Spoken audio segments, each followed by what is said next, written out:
Сәлеметсіздер ме, құрметті оқушылар? Рахмет. Бүгін кезекшігім. Қаламқас, бүгін сабақта кім жоқ? Сабақта барлық түгел. Жақсы, рахмет. Құрметті оқушылар, бүгін бізде қайталау сабақ, білесіздер, иә? Ал енді экранға назар аударайық. Қараңыздар. 1941, 1945. Бұл сандар сіздерге нені білдіреді? Жеңіс күні. Аха. Ұлы отан соғысы. Дұрыс айтасыз. Ұлы отан соғысы. Жақсы, қараңыздар. Бұл жерде 1941-1945 жылы жалпы КСРО-ға Германияның шабуыл жасады. Ал енді екінші дүниежүзілік соғыс қашан басталды? 1939 жылы. Дұрыс айтасыздар, 1939 жылы басталды. Яғни біздің бүгінгі тақырыбымыз 1941 жылы 1945 жылдар арасында ұлы отан соғысы болды. Құрметті оқушылар, қараңыздар, сабақтың мақсаты Қазақстан экономикасының соғыс жағдайларына бейімделуі мен халықтың әлеуметтік жағдайын талдау арқылы Қазақстанның жеңіске қосқан үлесін бағалайды. Осы жалпы КСРО дегенімізді білесіздер ме?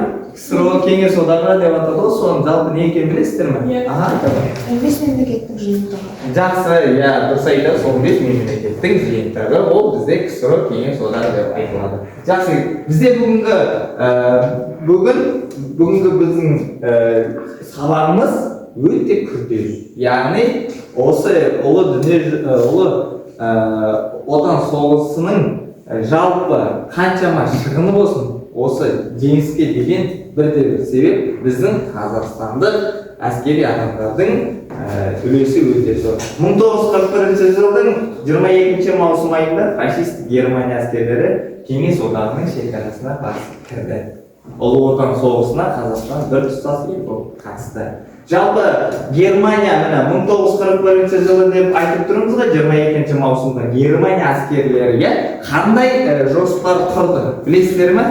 Жақсы, алғыр айта қойыңыз. Германия әскері КСРО-ға Барбаросса жоспармен шабуыл жасады. Дұрыс айтасыздар, жақсы, Барбаросса жоспармен бізге шабуыл жасады. Кеңес одағының ұлы отан соғысы 1941-1945 жылы Кеңес одағының нацистік Алманияға және оның Европалық одақтарына Мажарстан жалпы осы бүкіл осы дүниежүзілік соғысына осы елдер қарсы жүргізген соғыс болды. Яғни Мажарстан, Италия, Румыния, Финляндия, Словакия, Хорватия.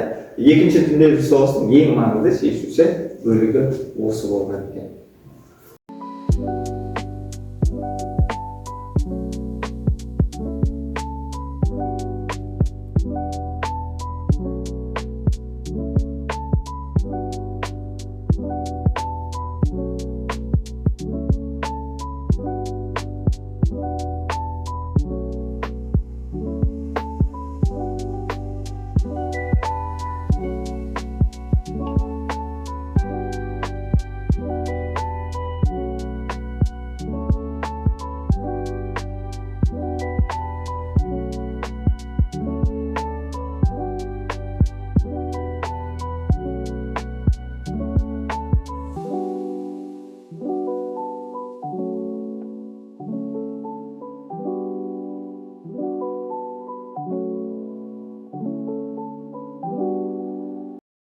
Құрметті оқушылар, қараңыздар. 500 Қазақстандық Совет одағының батыры атағына ие болды. Солардың арасында 4 адам, яғни Талғат Бигелдинов, Леонид Беда, Иван Павлов және Сергей Луганский 2 мәрте Совет одағының батырлары атанды. Енді құрметті оқушылар, қараңыздар, мына жалпы мына суреттегі кісілерге таныс ба? Таныс, яғни ұлы отан соғысының Қазақстан батырлары. Әлия Молдағұлова деген кім біледі? Шыға айта қойыңыз. Әлия Молдағұлова бізде 1925 жылы дүниеге келген. Қазіргі таңда Ақтөбе қаласының тумасы. 1944 жылы соғыс кезінде қаза тапқан, Кеңес одағы соғыстан кейін мекен қыз атағын берген. Жақсы, рахмет. Мәншүк Мәметова кім біледі? Қаламқас? Мәншүк Мәметова Батыс Қазақстан облысында дүниеге келген. Соғыстағы негізгі қызметі пулеметші болған. 1943 жылы Невель қаласы 3 жарақатта қаза Кеңес одағының батыры атты атағы берілді. Жақсы, рахмет. Мысалы сіздер жас қаншадасыздар? 14-15, иә? Ал бұл кісілер қашқадай 17-18 жаста қыздар ойлаңдар, қолдарына пулемет алып, еліміз жеріміз ішінде соғысқа қатысқан. Жақсы, үшінші бізде Бауыржан Момышұлы. Бауыржан Момышұлы атамызды білмейтін қазақ жоқ шығар деп ойлаймын, иә? Ал айта қойыңызшы, Бауыржан Момышұлы деген кім екен? Бауыржан Момышұлы 1910 жылы Жуалы ауданында дүниеге келген. Ол үшін отан қорғау өзінің жанынан артық еді. Ол Мәскеу түбіндегі шайқаста жан алыспай беріспей соғысқан батыры. Ол бірақ Кеңес одағының батыры атағын тек өлгеннен кейін 1989 жылы алды. Дұрыс айтасың. Жалпы Бауыржан Момышұлы қай дивизияның несі болды? 300 жақсы, 316. Жақсы, құрметті оқушылар, келесі слайдқа назар аударамыз. Қараңыздар, жалпы бұл сурет, иә, бізге таныс сияқты. Иә? Жалпы бұл суретті кім бейнеленген деп айтсақ болады. Жақсы, айта аламыз. Иә? Рахымжан Қошқарбаев. Жақсы. Қазір біз қатында соңында келеміз. Ал енді кім мына мәтінді маған келіп оқып береді? Әйтеуір келе аламыз.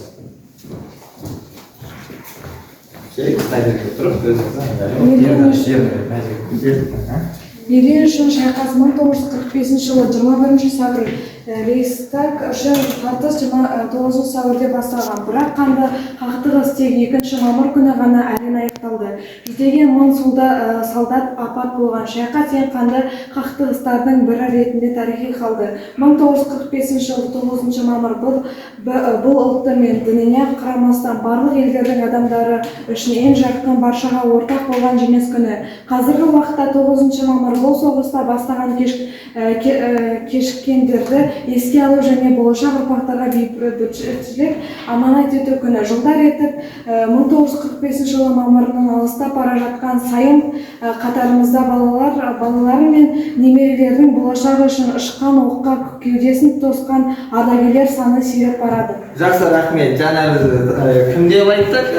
Жалпы Рейхстагқа ту тіккен кім деді? Дұрыс айтасыздар, Рахымжан Қошқарбаев, молодец. Жақсы, келесі бізде ол өшіріс.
3,5 мың адам Қазақстаннан шыққан болатын.